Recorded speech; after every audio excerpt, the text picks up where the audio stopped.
ଯେତେବେଳେ କନ୍ୟା ବରଟିଏ ରାଜା ରାଣୀ ପାଇଛନ୍ତି ଆନନ୍ଦ ମନରେ ଆଜ୍ଞା ରାଜବାଟୀ ଫେରିଲେ। ଦିନ ପରେ ଦିନ ଅତିବାହିତ ହୋଇଯାଏ। ରାଣୀଙ୍କର ଗର୍ଭୋଦୟ ହୋଇଛି। ଦେଖିଲେ ଆମର କବି ସମ୍ରାଟ ଉପେନ୍ଦ୍ର ଭଞ୍ଜ ଆଜ୍ଞା ଗୋଟିଏ ପଦ ଲେଖିଲେ କ୍ଷୀଣତା ପଟିତାର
ଦିନଙ୍କର କଥା ରାଣୀ କହୁଛନ୍ତି ସ୍ୱାମୀ ମୁଁ ଟିକେ ମଲି ଉଦ୍ୟାନକୁ ଭ୍ରମଣ କରିବାକୁ ଯିବି।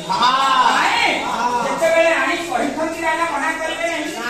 ତେଣୁ ରାଜା ରାଣୀ ନୁହେଁ ଆନନ୍ଦ ମନରେ ଆଜ୍ଞା ମଲି ଉଦ୍ୟାନକୁ ଭ୍ରମଣ କରିବାକୁ ଚାଲିଲେ।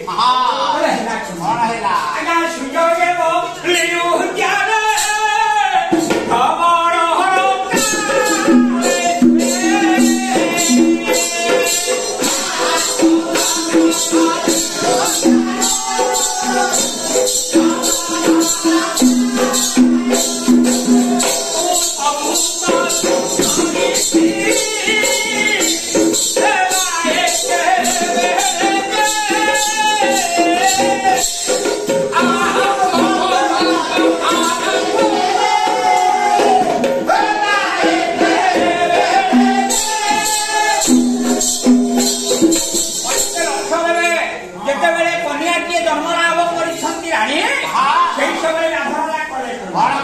देखी